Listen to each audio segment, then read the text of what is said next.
I want to begin today by inviting you to name something honestly, because this thing keeps surfacing in my conversations, in my coaching work, and even in my own story.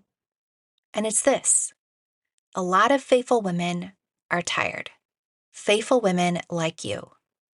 And not because you've stopped loving God or not because you lack discipline or you aren't trying. You're tired because many of the ways that you were taught to grow, try harder, stay disciplined, push through, keep showing up, well, it's just not bringing the life that you were promised. And for you, it may have even led to faith feeling heavy and more demanding than life giving. And perhaps even faith feels more like managing yourself than meeting with God.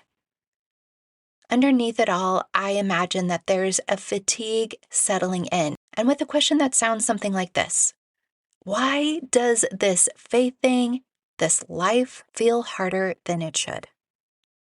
So I want to be very clear about what I mean when I say wholehearted, and just as importantly, what I do not mean. Because, my friend, wholehearted living is not just hype, and it's not spiritual intensity driven purely by personality or emotion.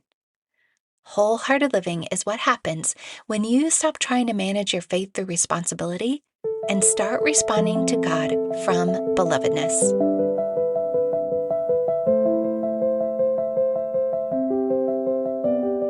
Welcome to the Wholehearted Enneagram Podcast, the Enneagram for real life. Here is where you'll find conversations where faith meets story and strategy for lasting transformation. I'm your host, Amy Wicks, here to help you find wisdom and wholehearted rhythms for moments that matter most. Whether you're learning your type or deepening your spiritual formation, these conversations will remind you that the Enneagram shines a light, but Christ is the transformation.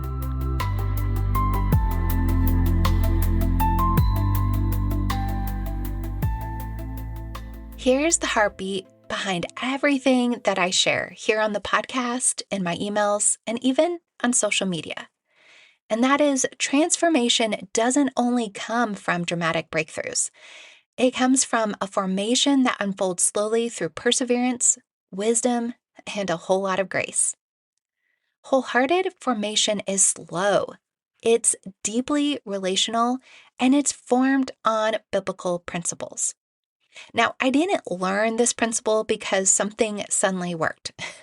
I learned about true transformation in a season where nothing was changing quickly. Prayer wasn't bringing the immediate clarity or answer I was looking for, and faithfulness just looked like small, wholehearted, repetitive rhythms. And what surprised me over that time, or that time that I was learning this and practicing it, is that something did change, but it wasn't my circumstances. It was my capacity to persevere in my relationship with the Lord. If you listen to the recent Wholehearted Rhythms series I shared about word, worship, writing, and wisdom, you probably noticed a pattern. And that is, none of those practices or rhythms were about fixing anything. It was just ways of formation that unfold slowly through perseverance, wisdom, and grace. When Jesus is asked about the greatest commandment, he tells us, love the Lord your God with all your heart, with all your soul, with all your mind, and with all your strength. And nothing about that commandment lends itself to thinking that we have to be perfect. So wholehearted doesn't mean perfect. It means integrated. It means loving God with all of your heart, your emotions, desires, and longings, with all your mind, your thoughts, beliefs, patterns, with all your strength, your body, your instincts, and your actions. It's not about compartmentalizing, and it's certainly not about fragmented, nor is it about forced. It's about being integrated.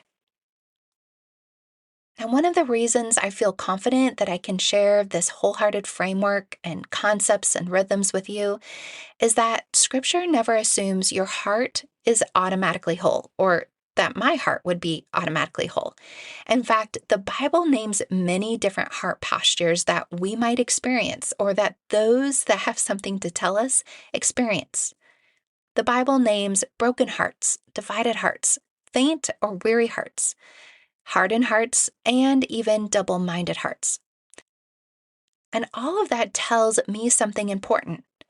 Wholeheartedness is not the default or the given. Wholeheartedness comes from formation. And it's important to note that God does not shame divided hearts. He meets them, He tends to them, and He restores them over time. So, wholehearted formation is not about forcing unity inside of you or mendedness or that we have to hold it all together. It's about allowing God to mend what has been broken with amazing grace. Now, this is one of the reasons I think the Enneagram matters. Not as a label and not as a shortcut necessarily, and not as something else to fix in you, but the Enneagram can help you notice where you've learned to over-rely on one part of yourself. So you might think your way through life, you might feel your way through life, or you might even push, endure, or power through. We all tend to lean on one strength or another. But wholehearted formation isn't about fixing your personality type. It's about inviting God to meet you right where you've learned to compensate, right where you found yourself. Again, this is not about pressure, but it's through awareness, practice, and loads of grace. I think it's important for me to say this really clearly and for you to hear this, that wholehearted is not about trying harder, forcing hope, emotional hype, constant self-improvement, and spiritual intensity that burns you out. I don't believe it's white-knuckled obedience. It's just obedience in a long direction. It's not about religious performance. It's about relationship. And it's not about transformation through big moments alone, because you have probably been exhausted by those approaches. And there's a reason. I have been too. In the end, though, it's important for you to hear me.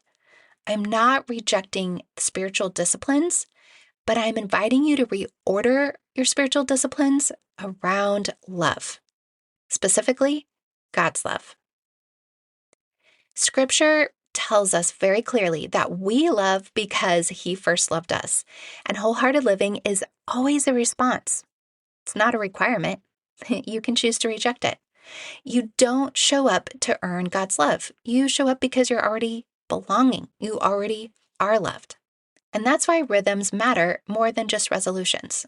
That's why repetition matters more than intensity. And that's why wisdom matters more than urgency. Jesus tells us in John 10:10 that He came to give life, that we might have life and have it abundantly. Abundance isn't about ease, my friend. It's about awareness and aliveness and being attuned to all the good things that God is giving you. And wholehearted formation or wholehearted rhythms help you stay present in your life, even when things are unfinished, when things are hard, and when it feels like all you're living in is unanswered prayer. If this idea or even the word wholehearted is starting to feel relieving to you, it's probably because you've been carrying too much responsibility. You've been trained to expect change through big moments, and you've been trying to outrun disappointment or trying to protect yourself from false hope. I want you to know that Scripture gives you permission to acknowledge the condition of your heart right where you find yourself without forcing it towards wholeness. Remember, my friend, wholehearted formation does not remove effort, but it removes fear as the fuel. My prayer is that this podcast isn't just about consuming more insight, or that as I create it, it's not just about you consuming more insight. It's about learning how to live in the rhythm of formation that begins with your true belovedness, not responsibility, and instead formation that unfolds slowly through perseverance, wisdom, and grace. So that's why I share about rhythms, not striving. Wisdom that develops over time, the wholehearted story work, paying attention, giving time, or even putting yourself in community to have discernment. So that's why this year I'm inviting you to move slowly, thoughtfully, and deeply, especially as I share about Enneagram types one at a time, all throughout the year. We're going to spend 1 month, one whole month, 4 episodes on one type before we move to a next. It's going to be so intentional. And I'm going to share ideas not as labels to fix, but invitations to notice where God's grace is already at work in your life. So, if you've been longing for growth that doesn't exhaust you, faith that doesn't demand certainty, and transformation that honors your story, well, you found yourself in the right place. So, together, we're not going to hurry. We're not going to just perform for the sake of performance. And we're not going to have to figure everything out by the end of things. I just want you to show up with a willing heart. Wholehearted doesn't mean you have it all together. It means you're willing to show up with all your heart, your mind, your strength, and your questions. And over time, it's God who forms your wholeheartedness, slowly through perseverance, wisdom, and grace.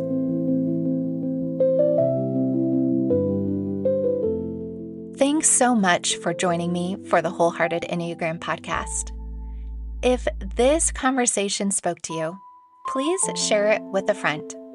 You can also visit simplywholehearted.com to take the free Enneagram quiz and also get your personalized podcast playlist specific for your Enneagram type. And remember, friend, your starting point doesn't have to be your stuck point.